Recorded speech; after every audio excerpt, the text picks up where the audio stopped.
Capítulo 1. La habitación donde todo empezó a torcerse. Hay historias que irrumpen con un golpe, un disparo, un cadáver, una puerta rota. Salem no. Salem entra despacio. En una casa. En un cuarto. En unas niñas que gritan, tiemblan, se retuercen, hablan raro. Y en unos adultos que no saben si están viendo algo grave o algo ridículo. Ahí está lo incómodo. No parece leyenda. Parece confusión. Y así empiezan muchos desastres reales. Nadie entiende nada, pero todos sienten que algo no encaja. ¿Es una enfermedad? ¿Es teatro? ¿Es una crisis? ¿Es Dios? ¿Es el diablo? Estamos en 1692, en la Nueva Inglaterra puritana, y eso lo cambia todo. Allí el mal no era una metáfora elegante. Era una presencia posible. Podía entrar en casa como el frío, por una fiebre, por una mala cosecha, por una discusión, por la conducta de una niña. Cuando una comunidad vive con esa idea metida en el cuerpo, una rareza nunca se queda en rareza. Pide sentido. Pesa. Crece. Y en ese instante, sin que nadie lo note aún, se decide casi todo. Mientras nadie sabe cómo llamar a lo que ve, el miedo sigue suelto. Pero en cuanto alguien le pone nombre, deja de ser solo miedo. Se vuelve dirección.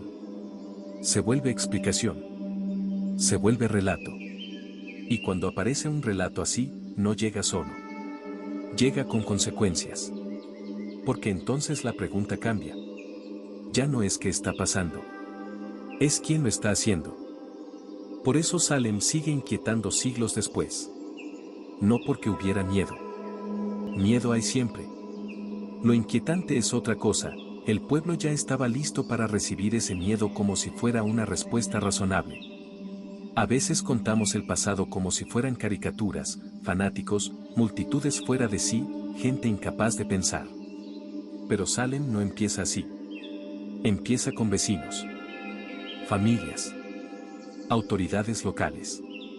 Personas que se tenían por serias, religiosas, responsables. No creían estar entrando en una pesadilla. Creían que estaban intentando entender algo raro con las herramientas que tenían. Y esas herramientas importan. En Salem estaban empapadas de pecado, castigo, providencia, combate espiritual, señales escondidas en la vida diaria.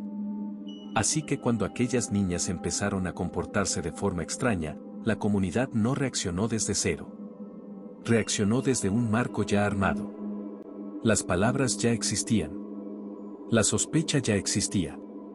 La idea de una fuerza maligna detrás de una escena doméstica ya estaba disponible. Y cuando eso ocurre, una crisis se vuelve más peligrosa. Porque ya no depende solo de lo que pasa. Depende también de la interpretación que una sociedad tiene esperando en la estantería. Salem la tenía. Y en cuanto dejas de pensar aquí pasa algo raro y empiezas a pensar alguien está haciendo esto, el aire cambia.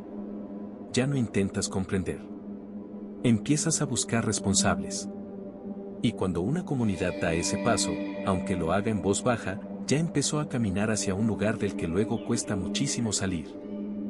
Lo peor es que ese cambio no llega con trompetas. No suena una campana. Nadie anuncia que se acaba de cruzar una línea. Pasa resbalando. Primero una casa. Luego una conversación. Después otra. Alguien cuenta lo que vio. Otro lo repite con más gravedad. Alguien avisa a una autoridad. Y de pronto lo que era una escena privada sale al pueblo y empieza a circular. Ahí ya no mandan solo los testigos. Manda también el rumor. La ansiedad. La necesidad de cerrar rápido una explicación. Así arranca Salem, un desconcierto doméstico que empieza a pedir una historia más grande. Testigos. Autoridad. Sentido. Y cuando una comunidad necesita sentido deprisa, la prudencia suele ser lo primero que cae. Porque decir no sabemos qué pasa exige paciencia. Y la paciencia se vuelve frágil cuando el miedo ya está sentado en la cocina. Por eso las primeras acusaciones importan tanto incluso antes de entrar en los nombres. Porque revelan una pauta que luego no desaparece. El miedo, cuando quiere volverse orden, casi nunca empieza por donde más cuesta. Empieza por donde más fácil sale. Por donde hay menos defensa. Por donde alguien ya era raro, incómodo, vulnerable o simplemente estaba mal colocado dentro del grupo. Y ahí Salem deja de ser abstracto. Ya se parece a algo reconocible, una comunidad intentando calmarse a costa de alguien. Todavía parece pequeño. Local. Casi doméstico. Pero ya late la lógica que va a romperlo todo, la que convierte una sospecha en acusación y una acusación en una fuerza con vida propia. Una vez que eso arranca, el miedo aprende algo nuevo, aprende a hablar como si tuviera razón. Capítulo 2, cuando señalar empezó a parecer una solución. En toda crisis llega un momento en que la comunidad deja de preguntarse qué está viendo y empieza a preguntarse a quién debe mirar. Parece un matiz. No lo es. Es un quiebre. Mientras el problema sigue siendo un misterio, todavía hay sitio para la duda. Para el error. Para él no sabemos. Pero en cuanto entra la idea de que detrás de lo extraño hay una voluntad, una mano, una persona, todo acelera. Y Salem llegó ahí muy pronto. Lo que pasaba con las niñas ya no se sintió solo como un susto dentro de una casa. Empezó a leerse como la pista de algo más grande. Algo activo. Algo suelto dentro del pueblo. En cuanto esa posibilidad se acepta, aunque sea con timidez, la conversación cambia entera. Ya no gira alrededor del sufrimiento de las niñas. Gira alrededor del origen de ese sufrimiento. Y una comunidad que cree haber detectado un origen rara vez se queda quieta. Necesita nombres. Caras. Piezas que encajen. Lo peligroso es que ese paso puede sonar sensato. Incluso responsable. Desde dentro no parece histeria. Parece gente intentando actuar. Parece adultos haciendo algo frente a un peligro que sienten real. Y cuando el miedo se presenta con esa cara seria, frenarlo es mucho más difícil. Porque ya no se vive como exageración. Se vive como prudencia. Como deber. Ahí la vida diaria empieza a deformarse. Un gesto raro deja de ser solo un gesto raro. Una mala relación pesa más. Una reputación dudosa se vuelve sospechosa. Los roces normales de un pueblo pequeño empiezan a leerse con otra temperatura. En ese clima, la sospecha no necesita demostrar demasiado. Le basta con encajar bien en lo que la gente ya teme. Salem todavía no había explotado. Pero ya había entrado en la fase decisiva, señalar dejaba de sentirse como un salto y empezaba a aparecer una forma de recuperar el control. Y esa ilusión de control va a abrir la puerta a algo bastante peor. Por eso importa tanto mirar sobre quien cayó el primer golpe. No porque toda la historia quepa en una fórmula, sino porque los comienzos revelan mucho. Tituba. Sarah Gull. Sarah Osborne. 3 nombres. 3 mujeres distintas. Pero ninguna fue casual. Ninguna ocupaba el centro protegido de la comunidad. Ninguna estaba blindada. Eran figuras expuestas, frágiles, incómodas a su manera. Más fáciles de convertir en recipiente del miedo colectivo. Y eso enseña algo duro: cuando una comunidad necesita volver manejable la incertidumbre, rara vez empieza por el lugar más seguro. Empieza por los bordes. Por donde el golpe cuesta menos. Por donde la defensa pesa menos. Ahí prueba su fuerza el miedo. Y lo inquietante es que, cuando funciona, aprende rápido. Porque eso fue lo que pasó. Las acusaciones no se quedaron como rumores desagradables. Produjeron movimiento. Interrogatorios. Arrestos. Reacción oficial. Es decir, el pueblo recibió un mensaje clarísimo. Esto no se queda en palabras. Esto tiene consecuencias. Y en cuanto una comunidad descubre que una acusación puede mover a la autoridad, algo cambia para siempre. Ya no hablamos solo de murmullos. Hablamos de una herramienta. A partir de ahí, cada nombre nuevo no pesa solo por sí mismo. También confirma que el mecanismo existe y puede volver a activarse. Y eso vuelve a Salem tan reconocible. No el exceso repentino, sino la costumbre naciendo en directo. La costumbre de mirar distinto. De reinterpretar lo raro como amenaza. De aceptar que hay personas sobre las que resulta más fácil descargar la atención general. Cuando esa costumbre se instala, la comunidad pierde algo esencial, la capacidad de distinguir entre explicar un miedo y alimentar una máquina. Lo que parece una forma de ordenar el caos ya está fabricando más caos del que había al principio. Lo siguiente fue todavía más grave. La sospecha dejó de vivir solo en la calle y encontró un lugar donde sentarse. Una mesa. Una autoridad. Un tono serio. Preguntas. Respuestas. Registro. Y eso lo cambia todo. Un rumor hace daño, sí. Pero un rumor al que una institución le da espacio, lenguaje y forma deja de ser solo un rumor. Se vuelve peso. Se vuelve materia para actuar sobre cuerpos reales. En Salem pasó exactamente eso. La sospecha dejó de flotar y entró en un escenario donde las palabras se anotaban, donde los acusados comparecían, donde el miedo ya no sonaba como conversación nerviosa, sino como algo capaz de traducirse en decisiones. Ahí está uno de los quiebres más incómodos de toda la historia. Porque desde fuera ese paso puede parecer orden. Método. Incluso contención. Pero no siempre el procedimiento enfría. A veces vuelve el error más eficiente. Más legible. Más administrable. Más fácil de repetir. Una vecina deja de ser alguien sobre quien se murmura y pasa a ser alguien a quien se examina. A quien se encierra. A quien se saca de su vida diaria y se coloca bajo una luz nueva, una luz que ya no busca entender qué pasó, sino confirmar que el miedo tenía razón. Y cuando eso ocurre, toda la comunidad aprende una nueva manera de mirar.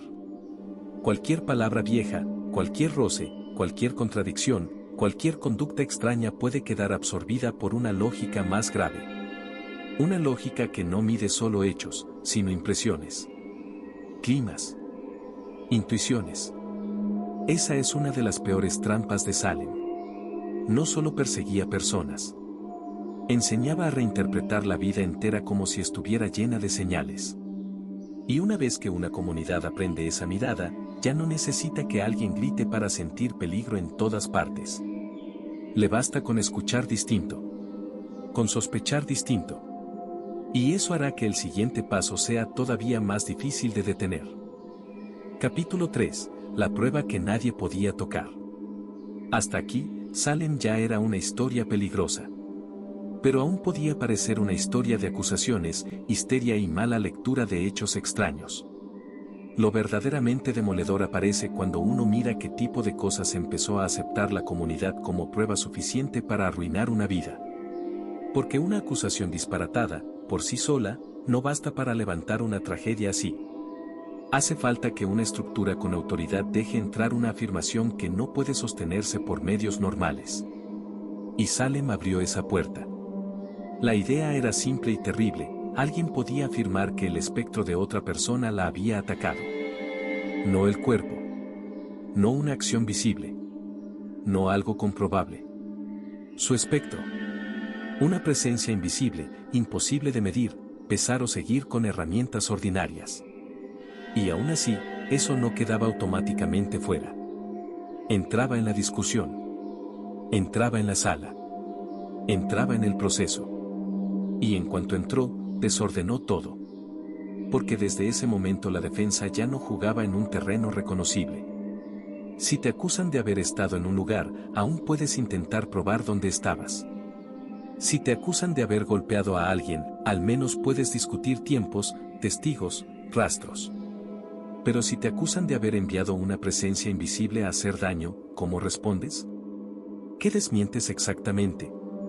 ¿Con qué herramienta? Ahí está el veneno. No era solo una prueba débil. Era una afirmación que dejaba al acusado peleando contra algo que no podía tocar. Y cuando una comunidad permite que algo así pese de verdad, la justicia empieza a vaciarse por dentro mientras sigue pareciendo justicia por fuera. Ahí Salem deja de ser solo una historia de miedo y se convierte en una lección mucho más incómoda. Lo más asfixiante de esa lógica es que casi cualquier salida podía volverse una trampa. Si una acusada decía que jamás había salido de casa, le respondían que no había ido su cuerpo, sino su aparición. Si negaba con firmeza, esa firmeza podía sonar a sangre fría. Si lloraba, se leía como descomposición. Si se mantenía entera, como dureza sospechosa. Si se confundía, la contradicción la hundía más. Poco a poco, la sala dejaba de ser un lugar para filtrar el miedo y empezaba a convertirse en el lugar donde el miedo aprendía a hablar con tono respetable.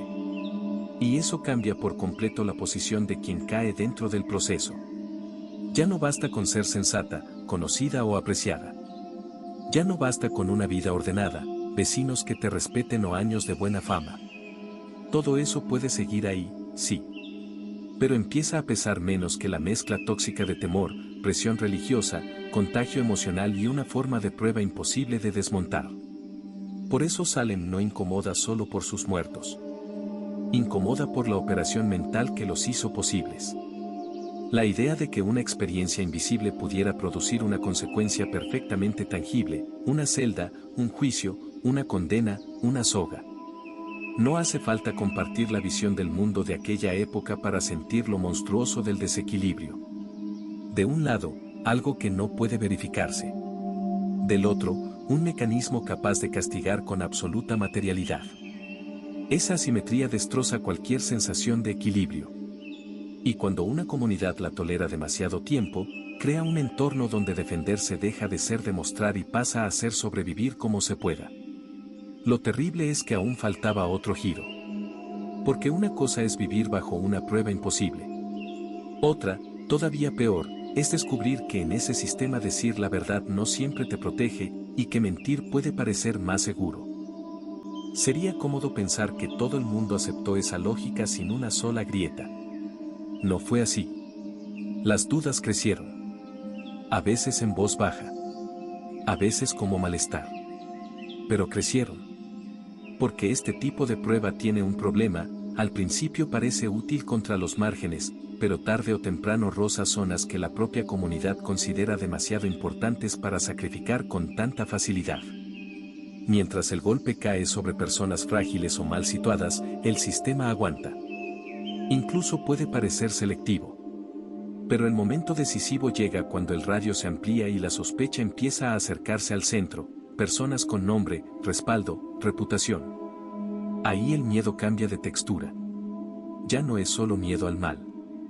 Empieza a ser miedo al proceso mismo. Porque entonces se vuelve evidente algo que tendría que haber estado claro desde el primer día: si aceptas una acusación que no necesita prueba material, nadie está realmente a salvo. Ya no existe una frontera firme entre la imaginación de quien acusa y el daño real que esa imaginación puede activar. Y un sistema así no es solo injusto. Es impredecible. Eso asusta incluso a quienes hasta entonces lo habían sostenido. El desgaste no llegó como una iluminación noble. No cayó una revelación limpia sobre el pueblo. Fue algo más turbio, más humano. Cada caso nuevo tensaba más el mecanismo. Cada persona respetada bajo sospecha obligaba a mirar de frente lo que se estaba aceptando. Cada insistencia en lo invisible abría una pregunta que antes parecía soportable y ahora empezaba a oler a abismo. ¿Dónde termina esto? ¿Quién pone el freno? ¿Qué clase de comunidad se ha formado aquí si basta con una visión o un tormento para abrir el camino a una condena? Y justo cuando esas preguntas empiezan a empujar desde abajo, Salem da otro paso todavía más cruel: no solo acepta pruebas imposibles. Empieza a enseñar que, dentro de esa lógica torcida, confesar puede ser más seguro que decir la verdad. Capítulo 4. Cuando confesar podía salvarte. Hay una pregunta que aparece siempre cuando alguien mira a Salem desde lejos, con la comodidad de saber cómo termina. ¿Por qué iba a confesar a alguien algo tan monstruoso si no fuera verdad? Suena razonable. En realidad, es una trampa. Porque supone que la confesión nace en un lugar limpio, casi neutral, donde decir la verdad y sobrevivir van de la mano. Y Salem no era eso. Salem era encierro, presión, agotamiento, incertidumbre, miedo puro. Era una comunidad donde la acusación ya había demostrado que podía tragarte entera y donde negar no garantizaba nada. Nada. En ese contexto, una confesión deja de ser una ventana transparente a la verdad. También puede ser una estrategia. Una forma desesperada de ganar tiempo. De evitar lo peor. De seguir viva dentro de una máquina que ya ha demostrado que no necesita demasiada lógica para avanzar. No hace falta imaginar una regla matemática. No era tan simple. Pero la pauta estaba ahí, pesada, visible. Quienes confesaban tendían a mejorar, al menos de inmediato, sus posibilidades de no acabar en la horca. Quienes seguían negando quedaban muchas veces expuestos a un destino más oscuro. Y solo con eso ya se pudre el sentido entero de una confesión. Porque una palabra pronunciada bajo esa presión no puede leerse como si naciera en una sala imparcial. Nace con el miedo sentado en la mesa. Nace sabiendo que el sistema recompensa un tipo de respuesta y castiga otra. Y lo más feroz es que el mecanismo no solo recibía esas confesiones. Se alimentaba de ellas. Porque quien admitía su implicación no solo se hundía a sí misma. También podía señalar a otros. Dar más nombres. Extender el mapa de la amenaza. Darle al proceso justo el combustible que necesitaba para seguir creciendo. Ahí Salem se vuelve casi insoportable de mirar. Porque la estructura empieza a producir el miedo del que después se alimenta. Y en el otro extremo estaban quienes seguían diciendo no. Quienes se agarraban a su inocencia aunque todo a su alrededor ya les mostrara que la verdad, por sí sola, podía no bastar. Ahí el nombre de Rebecca Nurse golpea con una fuerza tremenda. Porque rompe una fantasía cómoda, la idea de que Salem fue solo una máquina cayendo sobre los márgenes, sobre los más desprotegidos, sobre quienes ya estaban condenados de antemano. Rebecca Nurse no encaja ahí. Era una mujer respetada. Tenía buena reputación. Años de confianza acumulada. Vecinos dispuestos a dar la cara por ella. En una comunidad pequeña, eso debería haber pesado muchísimo. Debería haber sido una barrera seria. Y, sin embargo, no bastó. Hubo apoyos reales. Hubo firmas a su favor. Hubo incluso un momento en que el veredicto pareció inclinarse hacia la absolución. Y aún así, la historia se torció. El veredicto cambió. Rebecca Nurse fue condenada y ejecutada.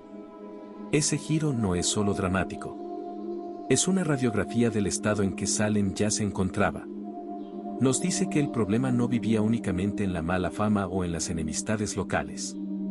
Vivía también en la debilidad del procedimiento. En la incapacidad de sostener una absolución cuando el clima emocional empujaba demasiado fuerte hacia el otro lado. Y eso es devastador. Porque en ese punto la historia deja de ser solo un caso sobre personas vulnerables atrapadas por mala suerte. Se vuelve algo más frío. Más serio. La historia de una comunidad donde ni siquiera una reputación sólida garantiza refugio cuando la lógica del proceso ya está inclinada hacia la sospecha. Rebecca Nurse importa por eso. Porque marca una frontera mental. Si una mujer así puede caer, la pregunta deja de ser quién corre peligro. Pasa a ser otra, mucho peor, quien queda fuera del alcance de esta maquinaria. Y la respuesta, cada vez más, parece ser nadie. Mientras tanto, había otro castigo trabajando en silencio. Uno que a veces queda tapado por la imagen final de la horca, pero que fue igual de devastador, la cárcel. Salem suele recordarse a través del patíbulo, como si todo el horror estuviera concentrado en ese instante visible. Pero no. Las prisiones fueron parte central del sufrimiento. Y no como simple antesala. Eran lugares duros, caros, insalubres, agotadores. La gente enfermaba. Las familias se endeudaban. Las casas quedaban heridas por meses de ausencia, gasto, vergüenza e incertidumbre. Varias personas murieron allí sin llegar siquiera al final de su proceso. Eso también es Salem. No solo la ejecución pública. También el desgaste lento, diario, casi invisible para quien mira la historia desde lejos. Y entonces aparece un nombre que destroza cualquier intento de tratar todo esto como una locura antigua y lejana, Dorothy Good. 4 años. Solo decirlo ya incomoda. 4 años y dentro del proceso. 4 años arrastrada a un clima de sospecha que ni siquiera respetó la frontera más obvia de todas. Si una niña así podía ser absorbida por la maquinaria, entonces el problema era mucho más profundo que una cadena de errores o una simple fiebre religiosa. Lo que se ve ahí es otra cosa, una comunidad cuyo sentido del límite se ha erosionado de forma alarmante. Ese quizás sea uno de los signos más claros de que una sociedad se ha hundido demasiado en el miedo, cuando ya nadie sabe bien qué conducta protege, qué palabra ayuda, qué gesto salva. Confesar puede darte aire, pero a un precio atroz. Negar puede ser cierto y aún así volverse letal. Resistir puede costarte la vida. Ceder puede alimentar al monstruo. Y en un mundo así, la gente deja de preguntarse solo qué es verdad. Empieza a preguntarse qué la mantendrá viva hasta mañana. Lo que viene ahora es justo eso, el momento en que el miedo deja de ser un caso y se convierte en clima. Capítulo 5. El pueblo que empezó a mirarse raro. Llegado a un punto, Salem dejó de sentirse como una suma de expedientes y empezó a parecerse a un aire envenenado. Y eso importa muchísimo. Un juicio puede golpear a una persona, a una familia, a un grupo concreto. Pero un clima golpea a todos. Cambia la forma de hablar. De entrar en una casa. De recordar una discusión vieja. De repente, una mirada pesa más. Una frase mal dicha se queda flotando demasiado tiempo. Una fricción entre vecinos deja de parecer una simple fricción y empieza a sentirse como material inflamable. Lo inquietante es que este tipo de cambio no necesita gritos permanentes. A veces ocurre justo cuando todos bajan la voz. Y Salem llegó ahí. Ya no se trataba solo de quien estaba acusado ese día. Se trataba de quien podía ser el siguiente. Y esa posibilidad reorganiza por dentro una comunidad entera. La gente empieza a medir palabras, silencios, alianzas, gestos, enfados, recuerdos. Un conflicto por tierras deja de ser solo un conflicto por tierras. Una mala fama se vuelve más peligrosa. Una diferencia religiosa deja de parecer un roce cualquiera. No hace falta simplificar la historia diciendo que todo nació de venganzas privadas. La realidad fue más sucia, más mezclada, más difícil de encerrar en una sola explicación. Pero si hay algo clarísimo, Salem no era una comunidad lisa, tranquila, sin grietas, alcanzada de repente por un rayo absurdo. Ya venía cargada de tensiones, disputas, problemas de autoridad, fricciones viejas, resentimientos que no habían desaparecido.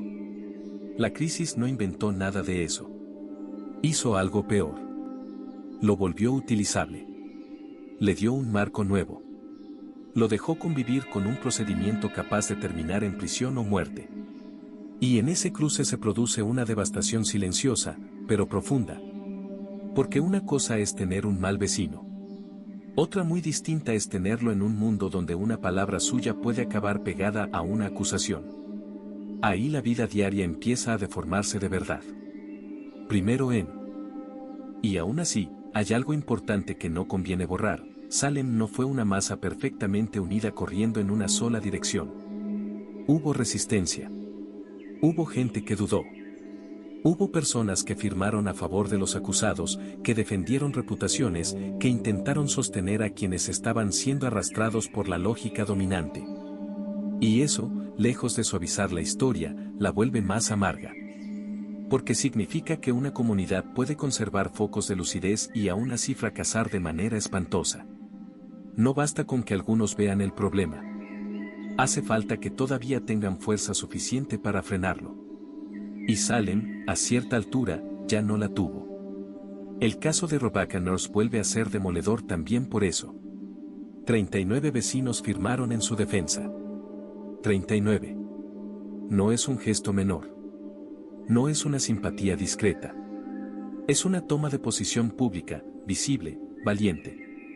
Y aún así, no bastó. El mecanismo siguió adelante. Esa impotencia forma parte central del daño.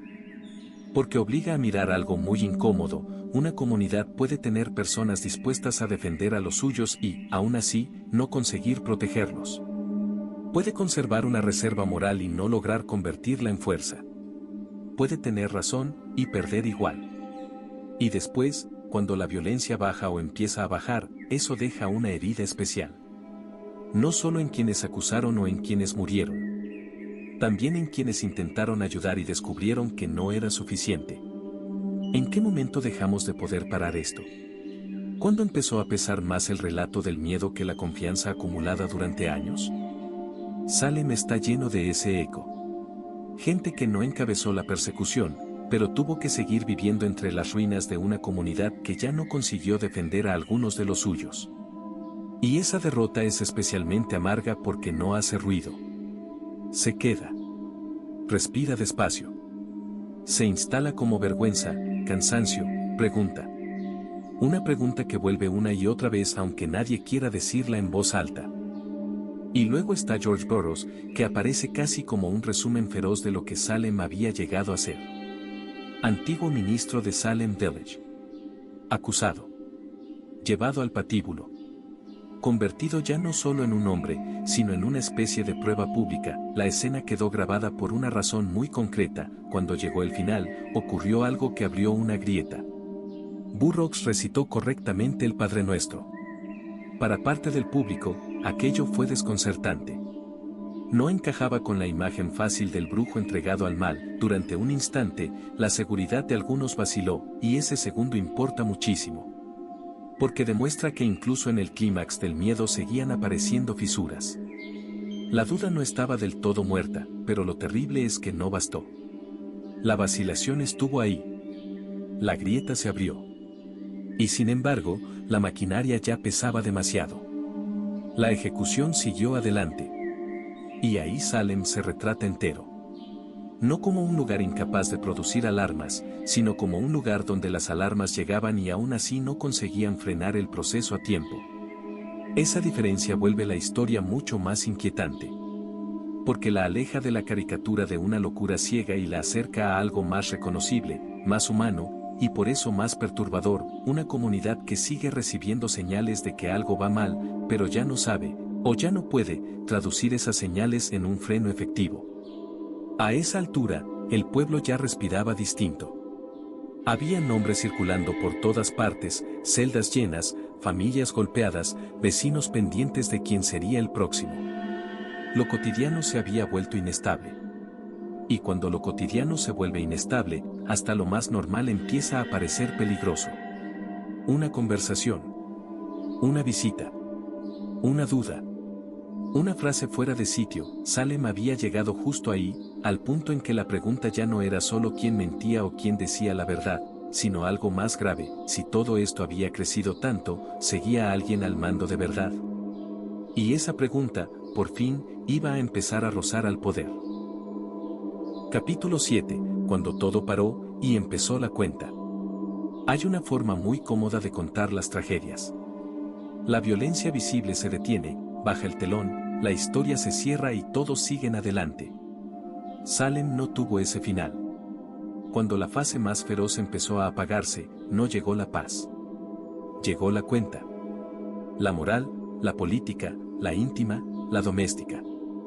Porque frenar una maquinaria no deshace lo que esa maquinaria ya produjo. Los papeles seguían ahí. Los nombres seguían manchados. Los muertos seguían muertos. Las familias seguían mirando el hueco que había dejado una ejecución, una celda, una ruina económica, una vergüenza pública que no desaparecía porque alguien firmara una orden.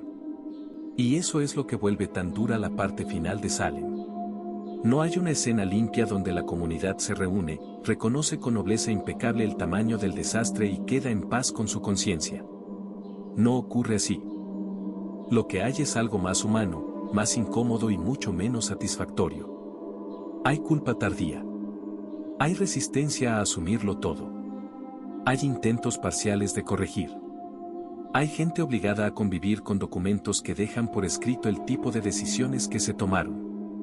Y vivir con eso no es una nota al pie. Es una segunda herida. Porque una cosa es atravesar el miedo cuando todavía te gobierna.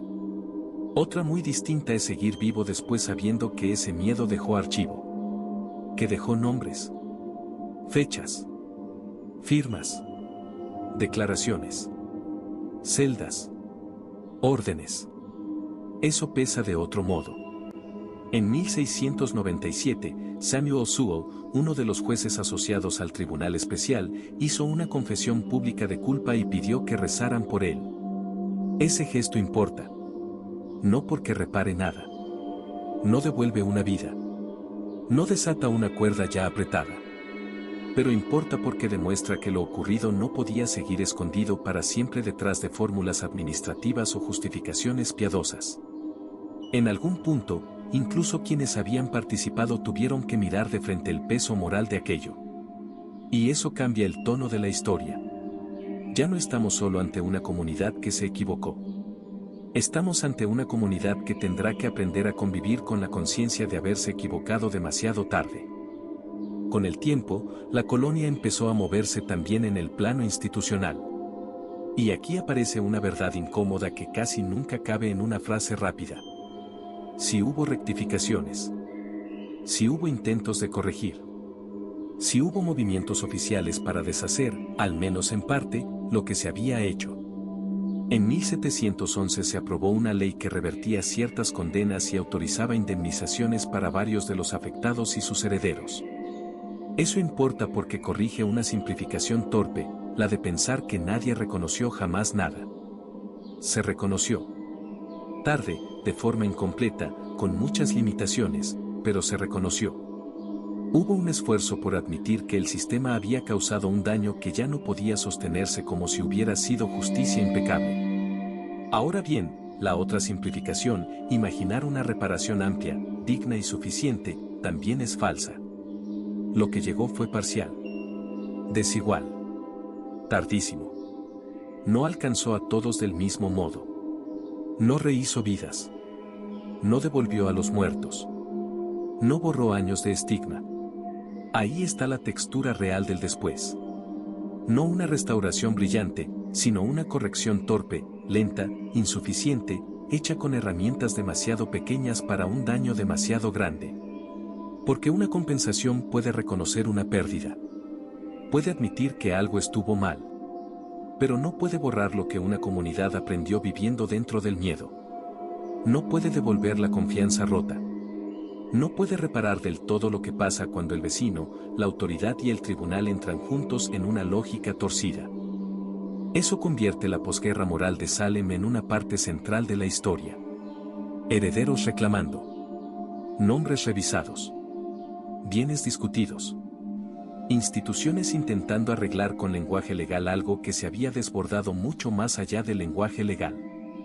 Y ahí aparece otra lección poco simpática, pero bastante universal: las instituciones suelen ser muchísimo más rápidas para castigar que para reconocer su error. Golpean con velocidad. Reparan con lentitud. A veces con vergüenza. A veces a regañadientes. Y casi siempre cuando ya no queda otra. Entre las voces que llegaron después, una de las más citadas es la de Ann Putnam Jr., que en 1706 pidió perdón públicamente en la iglesia por el papel que había tenido en las acusaciones y dijo haber sido engañada. Ese momento no resuelve el gran misterio de por qué ocurrió todo lo que ocurrió. No convierte la historia en una reconciliación hermosa. No alcanza para tanto. Pero sí hace algo importante. Cambia el sonido del relato. Durante un instante, una voz que antes había ayudado a señalar ya no habla para incriminar. Habla para cargar con lo que ayudó a desatar. Y aunque eso no repare el daño, revela otra dimensión del caso: la conciencia no desaparece tan fácilmente. Porque después de los juicios, Salem no era solo un lugar con muertos, prisiones y expedientes. Era también un lugar lleno de memoria incómoda. De personas que tenían que seguir viviendo con lo que dijeron, con lo que creyeron, con lo que firmaron o con lo que no se atrevieron a firmar. Esa es una parte esencial de la historia. La fase más ruidosa había terminado, sí. Pero quedaba la vida posterior. Quedaban los nombres propios. Quedaban las conversaciones que ya no podían esquivar lo sucedido. Quedaba la dificultad brutal de volver a confiar en una comunidad que había permitido tanto. Y esa dificultad suele durar mucho más que la propia crisis. Por eso el después de Salem no es un epílogo. Es otra fase del mismo problema. Menos espectacular, más lenta, más silenciosa, pero quizá incluso más reveladora. Porque muestra algo que el frenesí de la persecución no deja ver con tanta claridad: corregir tarde no es deshacer. Admitir no es restaurar. Pedir perdón no es devolver. Se puede reconocer el desastre y aún así seguir viviendo dentro de él. Tal vez esa sea una de las partes más duras de toda esta historia, que incluso cuando la maquinaria se frena, el daño no obedece. No se va porque alguien quiera que se vaya. Se queda. Se reparte en el tiempo. Se instala en la memoria. Y justo ahí, en esa memoria que ya no se puede borrar, es donde Salem empieza a pesar de verdad. Capítulo 8. Lo que de verdad quedó en Salem. Si a Salem le quitas el folclore, las escobas, las simplificaciones fáciles y esa costumbre de convertirlo todo en una postal gótica del pasado, lo que queda sigue siendo devastador. Queda una comunidad de la Nueva Inglaterra colonial donde más de 150 personas fueron acusadas formalmente. Quedan cárceles llenas. Quedan 19 personas ahorcadas. Queda Giles Corey, aplastado bajo piedras por negarse a entrar en el juego del proceso. Quedan personas que murieron encerradas. Queda una niña de 4 años atrapada dentro del mismo clima de sospecha que arrastró a los adultos. Y queda, sobre todo, una montaña de papel. Exámenes. Declaraciones. Peticiones. Disculpas. Reversiones. Compensaciones. Eso quizás sea lo más perturbador de todo. No estamos ante una leyenda borrosa que sobrevivió porque la gente la exageró con los siglos. Estamos ante un desastre con archivo. Y cuando un desastre tiene archivo, ya no necesita adornos. No hace falta inventar una conspiración perfecta. No hace falta añadir monstruos más grandes que los que ya fue capaz de producir la propia comunidad. Lo comprobable basta. Basta para ver cómo una sociedad aceptó que experiencias imposibles de verificar con normalidad se tradujeran en consecuencias legales gravísimas. Basta para ver cómo la confesión podía darte más aire que la verdad. Basta para ver cómo la reputación podía no protegerte, cómo la firma de tus vecinos podía no salvarte, cómo ni siquiera la infancia funcionó siempre como límite. Todo eso está ahí. Todo eso puede leerse. Y justo por eso Salem sigue pesando. No porque sea una historia antigua sobre brujas, sino porque es una historia muy bien documentada sobre una comunidad que dejó entrar al miedo por la puerta de la justicia y tardó demasiado en recordar que una cosa es temer algo y otra muy distinta convertir ese temor en materia utilizable para castigar. Cuando uno lo mira así, Salem deja de parecer una curiosidad vistosa. Se convierte en una advertencia con nombre, fecha y consecuencias. Una advertencia seca. Muy concreta. La advertencia de que la injusticia más peligrosa no siempre necesita caos. A veces le basta con un procedimiento que ha olvidado que debería exigir antes de destruir una vida. Y también conviene no deformar la historia en el sentido contrario. El problema no fue simplemente que aquella sociedad creyera en la brujería. Esa creencia no era exclusiva de Salem ni una rareza local. Formaba parte de un mundo religioso mucho más amplio. Lo singular fue la mezcla. La combinación entre una convicción espiritual intensa, un momento de tensión comunitaria, una estructura judicial dispuesta a admitir materiales muy débiles y una velocidad brutal para traducir todo eso en arrestos, celdas, condenas y ejecuciones. Ahí está la fórmula que hace a Salem tan importante. No en la creencia aislada, sino en lo que ocurrió cuando esa creencia encontró una puerta institucional abierta. Ese matiz importa muchísimo, porque obliga a mirar el caso con más precisión y menos comodidad. Reírse del pasado es fácil cuando lo reducimos a superstición exótica. Lo difícil, y también lo útil, es identificar el punto exacto en que una autoridad deja de contener una emoción colectiva y empieza a darle cauce, tono, sello y consecuencias. Ahí Salem se vuelve profundamente serio.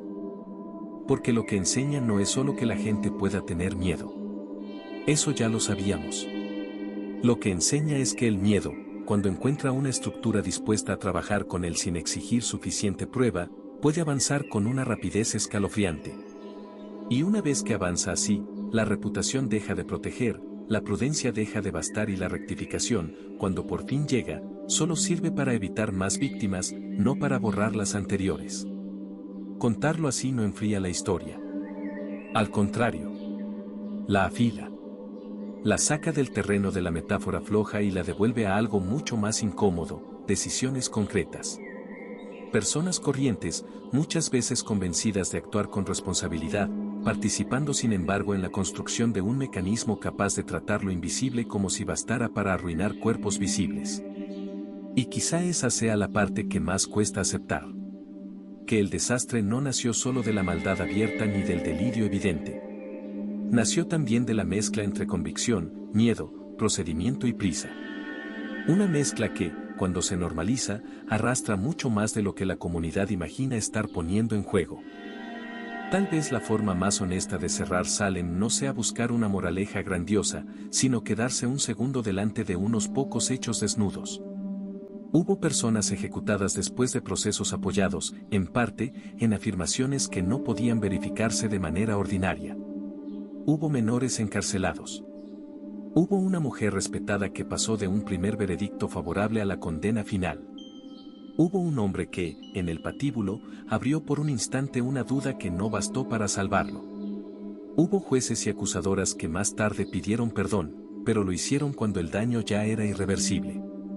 Hubo leyes de reversión y compensaciones, sí, pero llegaron después. Siempre después. Y hubo una comunidad obligada a seguir viviendo con papeles que dejaban constancia de su propia fractura. Salem no necesita más que eso. El monstruo ya está ahí y no lleva capa, ni cuernos, ni risa de villano fácil.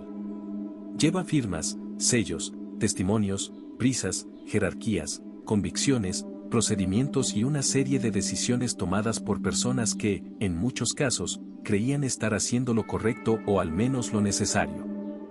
Tal vez esa sea la razón profunda por la que esta historia no se agota. Porque no habla solo de un tiempo remoto que creía en brujas. Habla de algo mucho más reconocible y bastante menos cómodo. Habla de lo que ocurre cuando una acusación corre más deprisa que la prueba y cuando la autoridad, en lugar de frenarla, le prepara una silla. Y ahí está Salem. No como una postal oscura. No como una rareza para sentirnos superiores al pasado.